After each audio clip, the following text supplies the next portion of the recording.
Welcome to the fourth episode of our brand Doctrine, and peace be with you.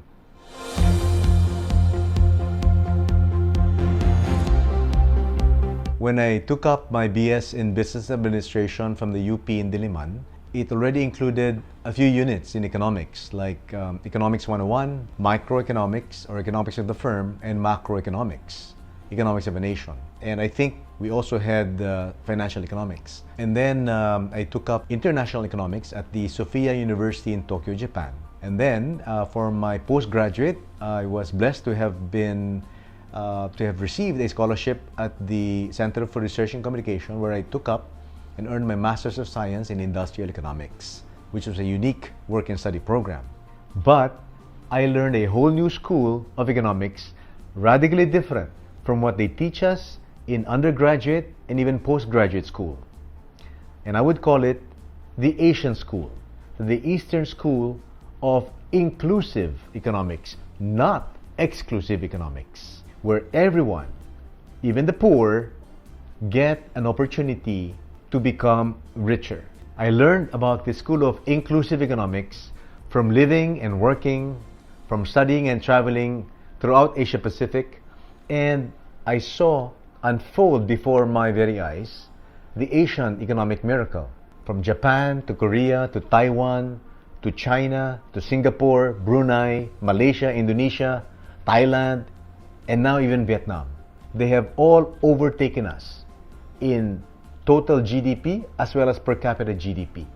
I learned the secret sauce to how our Asia Pacific neighbors successfully uplifted up to 1 billion people from poverty to middle income status. Sadly, except the Philippines. Today, our economic growth is slowing down, inflation is accelerating, unemployment and underemployment are growing, poverty and hunger are worsening, crime and violence is worsening, and graft and corruption continues to be rampant in government. So much so that people, especially our young people, are beginning to lose hope in government and lose hope in the future of our country. All this is happening despite the Philippine economy growing by more than tenfold, from $30 billion in 1986 to more than $300 billion by 2021. Sadly, all this growth has not been inclusive. It has been exclusive, meaning only the rich got even richer while the poor got even poorer. Ladies and gentlemen, mga kababayan, this is simply unbelievable. It's utterly embarrassing, and it's downright unacceptable. This leads us to conclude that the people power revolution of 1986 has failed the vast majority of our people. And it even suggests we could have been better off under Ferdinand Marcos Sr. Why? Because there are far more people who are poor today in 2023 than there were poor people in 1986. It's sad enough that our people are getting poorer over time. It's even sadder that all our Asia Pacific neighbors, from China, Indonesia, of course Malaysia, Thailand, even Vietnam, are all getting more and more prosperous. For example, China's GDP per capita has reached $13,000 per person per year. Indonesia's GDP per capita has reached $5,000 per person per year. Even Vietnam has officially overtaken the Philippines as of 2021, in the middle of the pandemic, their GDP per capita reaching $4,000 per capita per person per year. Whereas the Philippines has remained stuck, literally stuck at $3,800 per capita GDP. But the saddest thing of all is that our leaders seem to be clueless or couldn't care less. While all this poverty and destitution, all this hunger and malnutrition is happening, not only is our government perceived to be corrupt to the bone or incompetent beyond repair, but they seem to be indifferent to the plight. I just cannot believe that while 90 million Filipinos rate themselves poor or borderline poor, while majority of our people are wallowing in poverty and destitution, in hunger and malnutrition, in joblessness and homelessness, in illness and sick health, illiteracy and low IQ levels, our government leaders continue to be squabbling. Now is not the time to bicker and fight. We must close ranks and focus single-mindedly on fighting and defeating once and for all poverty and hunger. And we have to start with a proper diagnosis, a proper analysis, because a good diagnosis guarantees 80% of the remedy. Most people will conveniently blame corruption in government as the main cause of poverty. That is not true. It is only partly correct. That is probably because of the election campaign of the former president, Noynoy Aquino, when he said, "Pag walang corrupt, walang mahirap." Nice rhyme, but it's only partly true. The real cause of our poverty is this. We have a dysfunctional business model where the rich businessmen have done nothing but to sell to the poor masa. Wala na ngang pera, binentahan mo pa. E di lalong nabaon sa utang ang pobreng masa. That's why we have a sachet economy and a tingi mentality. I used to work with Procter & Gamble, and we were one of the pioneers in launching the sachet packaging. At the time, we touted it as an innovation for delivering low cash outlay signs. So we filled our shampoo into small sachets and sold it at a lower price. And we welcomed it as a huge innovation. But I was wrong. It is not an innovation at all. Mga kababayan, it is not a sign of progress that all our products are now being sold in sachets. It is a sign of the opposite of progress.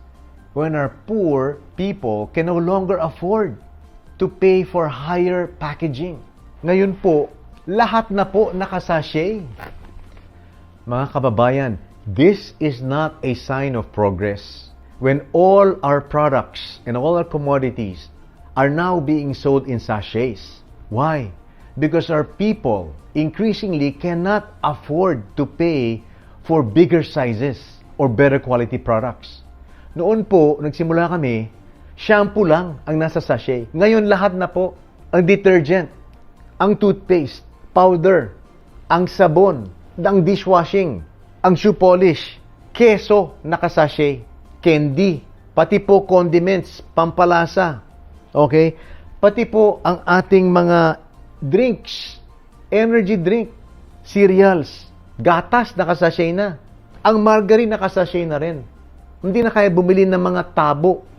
Ang ating pong inumin na energy drink, okay? Nakasachet na lang. Pati po cereals, nakasachet na rin. Mayonnaise, cooking oil, hindi na po kayang bumili. Tingi mentality na lang. Ang kape, puro pa isa-isa na lang. That is not a sign of progress. Ang juice, nakasachet na rin po. Hindi po ito pinagmamalaki sa mundo. Ito po ay kinahihiya dapat sa mundo. I remember when I used to work in China, first with San Miguel and later with Coca-Cola, I would go to the marketplace, accompanied by the Chinese salesman. And I would notice that they were also selling sachets. But in 1 year, no exaggeration, 1 year, I went back to the market and I asked, wala nang sachet sa mga tindahan. So I asked the salesman, nasaan yung mga sachet? Ang sagot ganito, Sir Willy, we Chinese now have enough money to buy bigger bottles. My jaw dropped. In 1 year, they were able to enrich their people to be able to afford big bottles. Tayo, 40 years na, nakasachet pa at mas marami pa ang sachet na lumalabas. In fact, in China, we were able to turn around a struggling brand like Sprite and help it to become the #1 soft drink brand in China, the world's largest consumer market. It's not Coke or Pepsi, it's Sprite.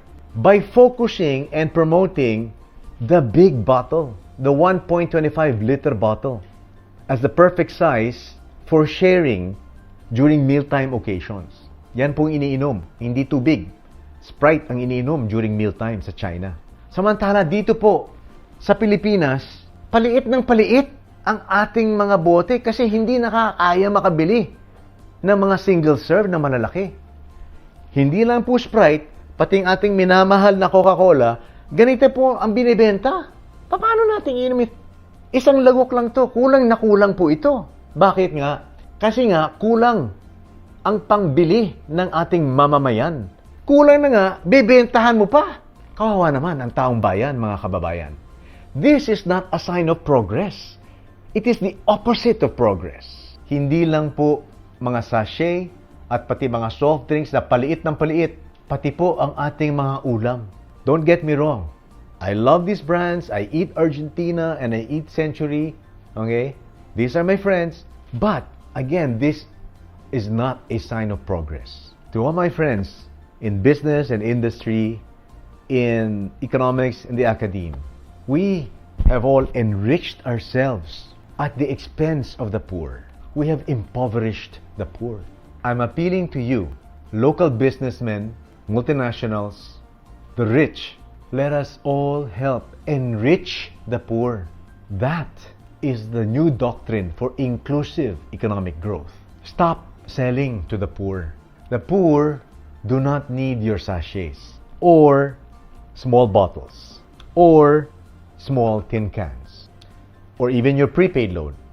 The poor needs your money so they can buy better quality products in bigger sizes, in postpaid subscription, at higher prices to give you better margins so you can pay your workers higher salaries and bonuses so they can have more purchasing power. And that's how you build an inclusive economy. Buy from the poor and sell to the rich. Buy from the poor farmer and fisherman. Buy from the poor laborer and worker. Don't haggle them down. Pay them more. Buy from the micro, small enterprises. Buy from the agricultural cooperatives. And then you innovate on their products to enhance the value, and then you sell to the rich.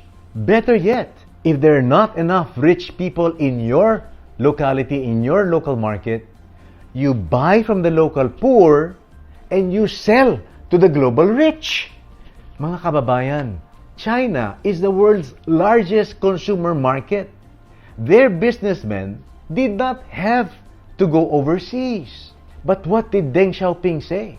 He said, if China wants to consume, we must first learn to produce. Jack Ma, the founder of Alibaba, multi-billionaire, why did he set up Alibaba? He said, I want to give Chinese entrepreneurs access to the global market.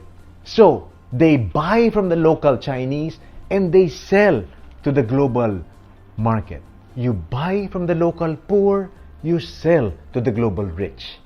That is the secret sauce of the Asian economic miracle that uplifted up to 1 billion of our neighboring Asians from poverty to middle income status. That is why China is now the second richest country in the world, and Indonesia is now more than $1 trillion worth, and Vietnam, fresh from a civil war 40 years ago, is now bigger than the Philippines and richer than the Philippines. They buy from the local poor and sell to the global rich. Do not enrich yourself at the expense of the poor. Do not impoverish the poor. Enrich the poor. Payamanin ang mahirap. When the poor become middle income, the middle income do not become poor. They become rich. And the rich become wealthy, like crazy rich Asians. There's a second reason why our rich get richer and our poor get poorer.